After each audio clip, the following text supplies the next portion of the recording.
விவசாயிகள் விவகாரத்தில் மாநில அரசு மௌனமாக இருக்கக்கூடாது. விவசாயிகளுக்கான வறட்சி நிவாரணம், அவர்களுக்கான பல திட்டங்களை அறிவிக்க வேண்டும் என்று உச்சநீதிமன்றம் தெரிவித்திருக்கிறது. இது தொடர்பாக எமது டெல்லி செய்தியாளர் அரவிந்திடம் பேசலாம். அரவிந்த், சொல்லுங்க, உச்சநீதிமன்றம் இன்றைக்கு வழங்கியிருக்கக்கூடிய இந்த அறிவிப்பு என்னென்ன விவகாரங்கள் தொடர்பாக இன்னைக்கு விவாதிக்கப்பட்டது, என்னென்ன விஷயங்கள் பற்றி இன்றைக்கு உச்சநீதிமன்றம் சொல்லியிருக்காங்க? இன்றைய வழக்கு விசாரணை தமிழகத்திற்காக மட்டுமே நடைபெற்ற ஒரு வழக்கு விசாரணை. தமிழகத்தில் விவசாயிகளின் தற்கொலை அதிகரித்து வருவதாக கூறி ஜெயந்த் சுகீல் என்பவர் ஒரு வழக்கை உச்சநீதிமன்றத்தில் தாக்கல் செய்திருந்தார். இந்த மனுவை உச்சநீதிமன்ற நீதிபதிகள் தீபக் மிஸ்ரா தலைமையிலான அமர்வு விசாரணைக்கு எடுத்துக்கொண்டது. இந்த மனுவை பார்த்த விவசாயிகள் தங்களுடைய முதல் ஒரு அப்சர்வேஷனாக, முதல் கருத்தாகவே பதிய வைத்தது, விவசாயிகளின் நிலைமை மிகவும் பரிதாபத்து பெறக்கூடிய நிலையில் உள்ளது. இத்தகைய சூழ்நிலையில் மாநில அரசு தொடர்ந்து மௌனமாக இருப்பதை ஏற்றுக்கொள்ளவே முடியாது. விவசாயிகள் தான் நாட்டின் முதுகெலும்பு. அப்படிப்பட்ட ஒரு நிலையில் விவசாயிகள் தொடர்ந்து தற்கொலை செய்து கொண்டு இருக்கும் போது மாநில அரசு இதனை கண்டுகொள்ளாமல், இதற்கு அதிக முக்கியத்துவம் கொடுக்காமல் இருப்பதை ஏற்றுக்கொள்ளவே முடியாது.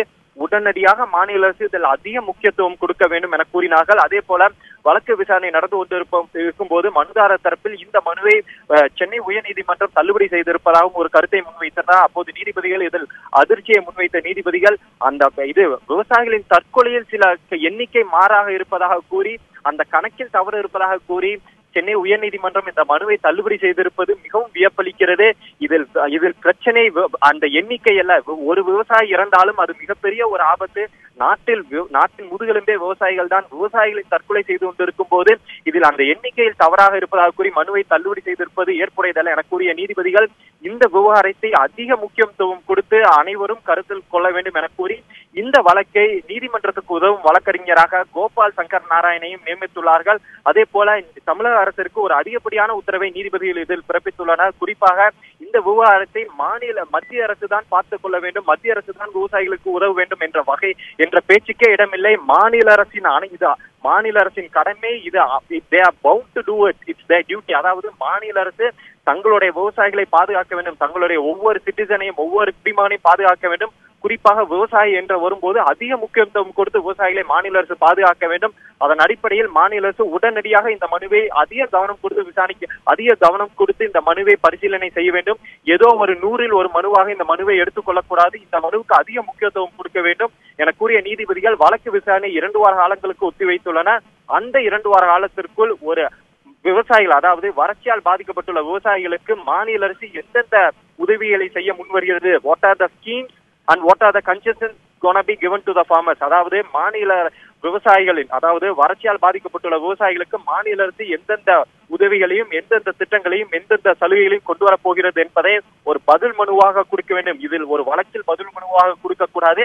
என்னென்ன நடவடிக்கை நீங்கள் எடுத்திருக்கிறீர்கள் என்பதை 2 வார காலத்திற்குள் பதில் மனுவாக உச்சநீதிமன்றத்தில் நீங்கள் தாக்கல் செய்ய வேண்டும் என நீதிபதிகள் உத்தரவிட்டுள்ளனர். அதே போல வழக்கு விசாரணையை மே 2ஆம் தேதிக்கும் ஒத்திவைத்துள்ளனர். குறிப்பாக இந்த வழக்கை, அதாவது கோபால் சங்கர் நாராயண், அதாவது இந்த வழக்கை நீதிமன்றத்துக்கு உதவும் அமிக்கஸ் குறியாக நியமிக்கப்பட்டிருந்த கோபால் சங்கர் நாராயண் இது நாட்டில் உள்ள அனைத்து மாநிலங்களுக்கும் இதே பிரச்சனை உள்ளது, எனவே அனைத்து மாநிலங்களையும் கருத்தில் கொள்ள வேண்டும் என்ற கோரிக்கையை முன்வைத்தார். ஆனால் இதனை ஏற்க மறுத்த நீதிபதிகள் முதலில் தமிழகத்தை தான் எடுத்துக்கொள்ள வேண்டும், ஏனென்றால் தமிழகத்தின் விவசாயிகளின் நிலைமை மிகவும் பரிதாபத்துக்குரிய நிலையில் உள்ளது.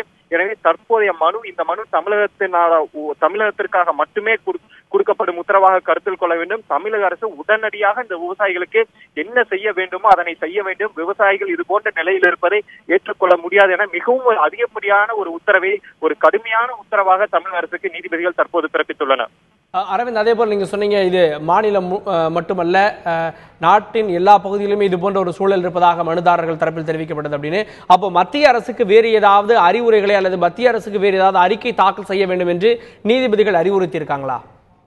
இதே ஒரு கோரிக்கை தான் மனுதாரர் தரப்பிலும் முன்வைக்கப்பட்டது. அதாவது இந்த விவகாரத்தில் மத்திய அரசையும் மனுதாரர் ஏற்றுக்கொள்ளலாமே என அமிக்கஸ் கூறி, அதாவது கோபால் சங்கர் நாராயணன், அவர் மனுதாரர் அல்ல, அவர் இந்த விவகாரம் மிகவும் ஒரு சென்சிட்டிவான, ஒரு அதிகப்படியான முக்கியமான விவகாரம் என்பதால் நீதிமன்றமாகவே அவரும் நீதிமன்றத்தில் இருந்ததால், அவர் ஒரு மூத்த வழக்கறிஞர் என்பதால் நீங்கள் இந்த வழக்கில் மனுதாரருக்கு கொஞ்சம் உதவுவதற்காகவும் நீதிமன்றத்தை உதவுவதற்காகவும் நீங்கள் முன்வாருங்கள் என கூறி நீதிமன்றம் தான் அவரை நியமித்தது. அப்போது வழக்கு விசாரணையின் போது அவர் இது மகாராஷ்டிராவிலும் இதே பிரச்சனை இருப்பதாக கூறினார். அதற்கு தான் நீதிபதிகள் இல்லை, தற்போதைய விவகாரத்தை தமிழகத்திற்காக மட்டுமே எடுத்துக்கொள்வோம். எங்கள் முன் இருக்கும் மனு தமிழகத்திற்கான மனு. தமிழகத்தில் தான் இந்த விவகாரம் இருப்பதா எங்களுக்கு தெரிய வந்துள்ளது. எனவே அதனை மட்டுமே நாங்கள் தற்போது கவனத்தில் எடுத்துக்கொள்வோம். இதில் மத்திய அரசுக்கு நோட்டீஸ் அனுப்புவதற்கான பேச்சுக்கே இடமில்லை. மாநில அரசின் கடமை, அதாவது அந்தந்த மாநிலத்தில் இது ஒரு பெடரல் ஸ்ட்ரக்சர், மாநிலத்திற்கும் அதிக உரிமை உண்டு. முதலில் மாநில அரசு என்னென்ன நடவடிக்கை எடுத்தது என்பதை முதலில் பார்ப்போம். அதனைத் தொடர்ந்து அடுத்த கட்ட நடவடிக்கை போகும். தற்போது மாநில அரசு என்ன நடவடிக்கை எடுத்தது? விவசாயிகள் தொடர்ந்து இத்தனை நாட்கள் அதிகப்படியான விவசாயிகள் தற்கொலை செய்து வருவதாக கூறுகிறார்கள். ஆனால் இது போன்ற மனு சென்னை உயர்நீதிமன்றத்தில் வந்தபோது தமிழக அரசு தரப்பில் வெறும் 17 விவசாயிகள் தான் தற்கொலை செய்து கொண்டதாக கூறப்படுகிறது. எனவே மனுதாரர் தரப்பில் ஒரு 400 விவசாயிகள் தற்கொலை செய்து கொண்டதாக கூறியிருக்கிறார்கள். ஆனால் தமிழக அரசு வெறும் 17 விவசாயிகள் தான் தற்கொலை செய்ததாக கூறியிருந்தது. எனவே இந்த மனுவானது தள்ளுபடி செய்யப்பட்டுள்ளது சென்னை உயர்நீதிமன்றத்தில். ஆனால் மாநில அரசு சொல்வதை போல 17 விவசாயிகள் தற்கொலை செய்தாலும் அதுவும் ஒரு பெரிய பிரச்சனைதான். விவசாய தற்கொலை என்பது அவ்வளவு எளிதாக எடுத்துக்கொள்ள முடியாது. வறட்சியாக இருந்தாலும் கூட அதனை காப்பதற்கு, அதனிலிருந்து மீள்வதற்காக மாநில அரசு என்னென்ன நடவடிக்கை எடுத்தது என்பதை முதலில் விவரிக்க வேண்டும் என கூறிய நீதிபதிகள் இந்த மனுவை மற்ற எந்த மாநிலத்திற்காகவும் நாங்கள் அதிக எக்ஸ்பேண்ட் செய்ய போவதில்லை, விரிவுபடுத்த போவதில்லை. இதனை வெறும் தமிழகத்திற்கான விவகாரமாக மட்டுமே பார்க்க இருக்கிறோம். முதலில் தமிழக அரசு 2 வார காலத்திற்குள் ஜஸ்டிஸ் சர்வீஸ், அதாவது முதலாவதாக மனுதாரர் தரப்பிலே 4 வார காலங்களுக்கு ஒத்திவைக்கலாம் என்ற கோரிக்கை முன்வைக்கப்பட்டது. ஆனால் நீதிபதிகள் அதெல்லாம் வேண்டாம், இது அதிகப்படியான முக்கியத்துவம் கொடுக்க வேண்டிய ஒரு விஷயம் என கூறிய நீதிபதிகள் 2 வார காலத்திற்குள்ளாக பதிலளிக்கும்படி தமிழக அரசுக்கு உத்தரவிட்டுள்ளனர். இதனை ஒரு ஜஸ்டிஸ் சர்வீஸாகவும் கொடுக்க உத்தரவிட்டுள்ளனர். அதனைத் தொடர்ந்து 2 வார காலத்திற்குள்ளாக மாநில அரசு ஒரு எழுத்துப்பூர்வமான பதிலை உச்சநீதிமன்றத்தில் கொடுக்க வேண்டும். அந்த பதிலில் மனுதாரரின் புகாருக்கான பதிலாக இருக்கக்கூடாது, விவசாயிகளின் நலனுக்காக, விவசாயிகளின் அந்த தற்கொலை பிரச்சனையை தடுப்பதற்காகவும் விவசாயிகளின் வறட்சி பிரச்சனையிலிருந்து விவசாயிகளை மீட்பதற்காக எடுக்க வேண்டிய நடவடிக்கைகளாக மாநில அரசு அந்த பதில் மனுவை கொடுக்க வேண்டும். இதில் ஏதோ ஒரு மனுவாக இதனை கருத்தில் கொள்ளக்கூடாது என நீதிபதிகள் மிகவும் ஒரு விரிவான ஒரு உத்தரவாகவே நீதிபதிகள் இந்த உத்தரவை தற்போது பிறப்பித்துள்ளனர்.